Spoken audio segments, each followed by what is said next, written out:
By and large, Potionomics is a quirky, charming game that doesn't take itself too seriously. I love that about it, but I love even more that it deals with a lot of surprisingly heavy and extremely relatable themes throughout, and, in my opinion, handles them quite well. The way these themes are tackled doesn't discredit their weight, while also managing to promote an attitude that we can always learn how to better handle the curveballs life throws at us, and thus be overall happier. In this video, I will explain just a small part of what we could all learn from this quirky bunch of characters I've come to love so much.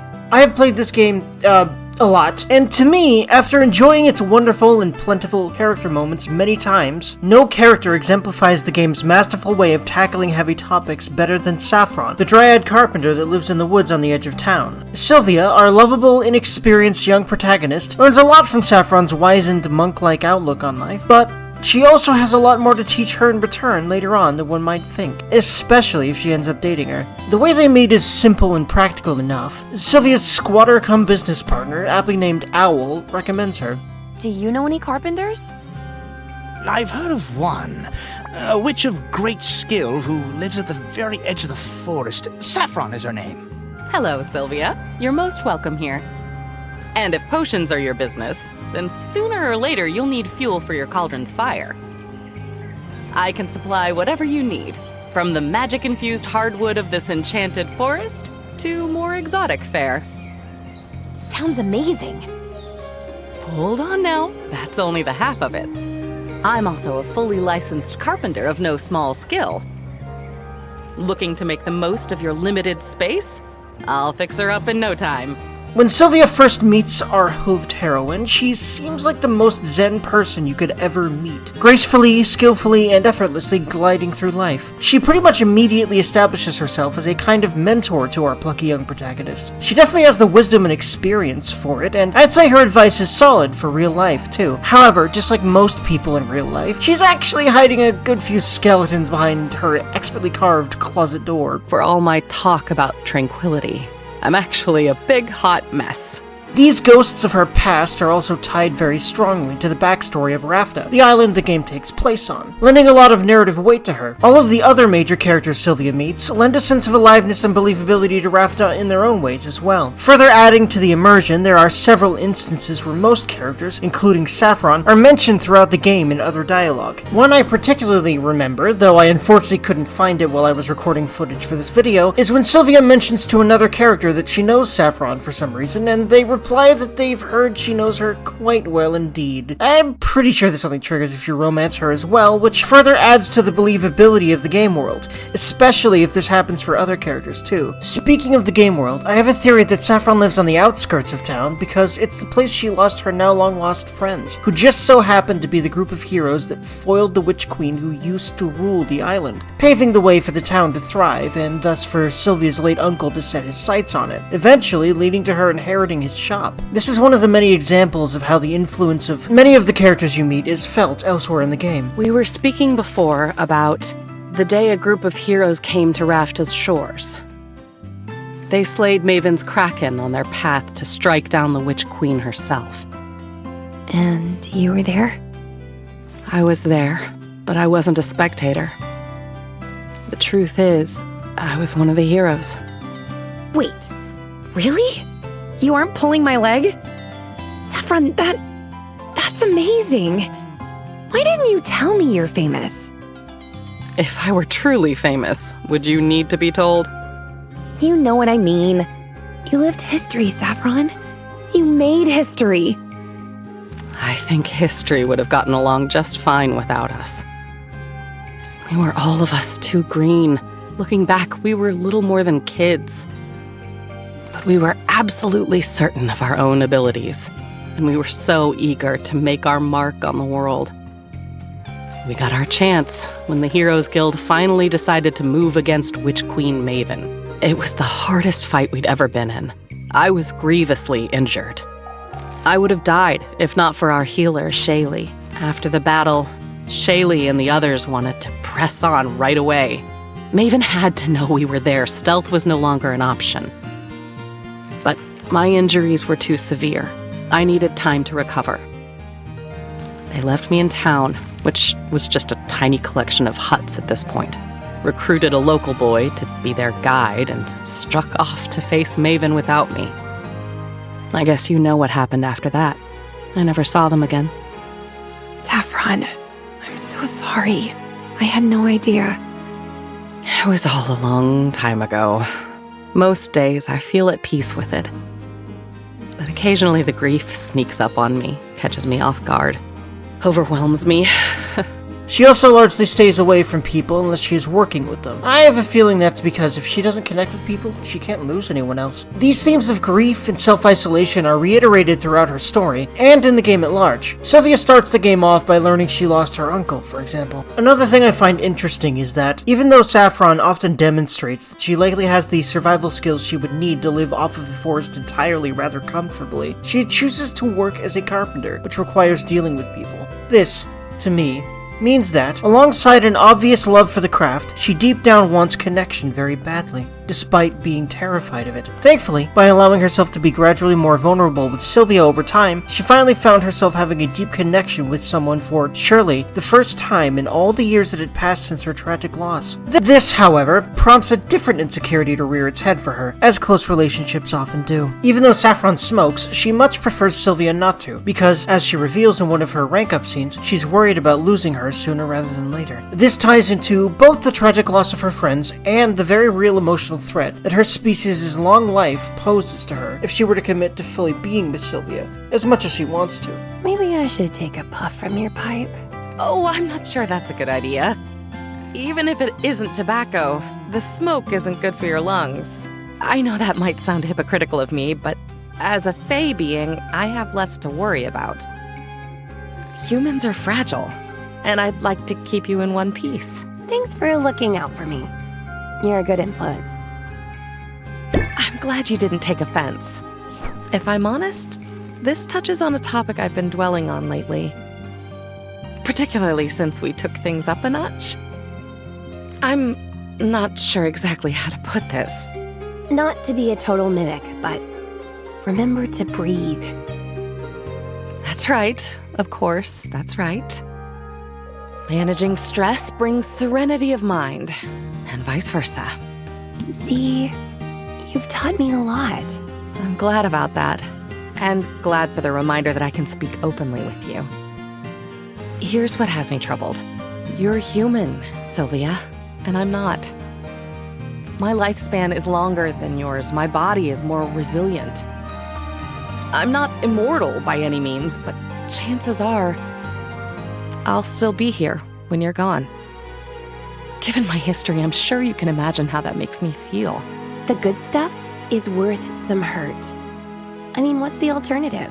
You said you don't want to hide away, and that means taking the good and the bad as it comes. That's certainly wise. It's hard to argue that I would be better off unfeeling and alone. I was content in my solitude these last years, but now that I know what I was missing, there's no going back. And I wouldn't dream of suggesting that we shouldn't be dating. That's a relief. Hey, I'm not one for drama, you know that. I'm only trying to be honest about my fears. And if I'm overprotective at times, or if I ever seem like I'm trying to push you away, I hope you'll at least know where I'm coming from. Not a place of callousness, quite the opposite. I know you care about me. Good. Don't forget it. Please be patient with me, Sylvia. It's an adjustment for me. It might take me some time to get used to it. I want Saffron to understand that I'm not expecting her to move at anyone's pace but her own. Words don't seem sufficient. So how about a meaningful gesture? So, did you get the resistance tonics? I did, thank you. I wasn't sure what to use them for. Here, follow my lead. Sylvia takes one of the potions in her hand. She waits until Saffron holds the other. Sylvia unstoppers the bottle. She breathes deeply of the potion's vapors. Then she dumps its contents out upon the grass. I don't think I understand. It's sort of a symbolic gesture. Let me explain. As you probably know, tonics are popular with heroes because of the protection they can provide against monsters and environmental hazards. But they're only useful under specific circumstances. Being fireproof won't help you if you're struck by lightning, for example. I'm with you so far. Well, the way I see it, guarding yourself against heartbreak is sort of similar. A person can keep their guard up, can try to shield herself from ever feeling loss, but that only leaves you vulnerable to isolation, loneliness, which, if you think about it, is just heartbreak by another name. Well, how about that? Here I've been lecturing you on the importance of mindfulness. And you go and show me just how attentive and thoughtful a person can be. I'd say the student has surpassed the teacher, and then some. So then, should I... Go ahead, uncork the bottle. Then take a moment to engage your senses. You might catch notes of cedar, or cherries, or that slime that grows between a newt's toes. Now, whenever you're ready, show the world you're ready to live dangerously. Saffron contemplates the potion's aroma for a long moment. Then, with a girlish giggle, she turns the bottle upside down. You went for it. I was afraid you would think it was too wasteful. Wasteful? I'm pretty sure I just made this particular patch of grass frost-resistant. Besides, a moment shared with you could never be considered wasteful. I should have realized from the start. The walls I'd put up, they never stood a chance against you. I have been known to break down barriers, and also wine glasses. I've got big hands. And a big heart. And it's in that spirit of big-heartedness that I'd like to show something to you. It's a photoglyph of my adventuring party. I've been carrying it around with me for 20 years now. In all that time, I never showed it to anyone. I could hardly look at it myself. But I'm ready to look at it again. And I'd like to share it with you. Saffron holds the photo so that Sylvia can see it. Despite its age, its edges are sharp. It's been well cared for. Sylvia's eyes immediately land on the image of Saffron. Then her gaze drifts over to the other, unfamiliar faces. There they are, just as I remember them. Lore Master Lauren with his tusks in a book. Sugar the Scallywag mugging for the camera. Look at Shaylee's eyes. You see that fierceness?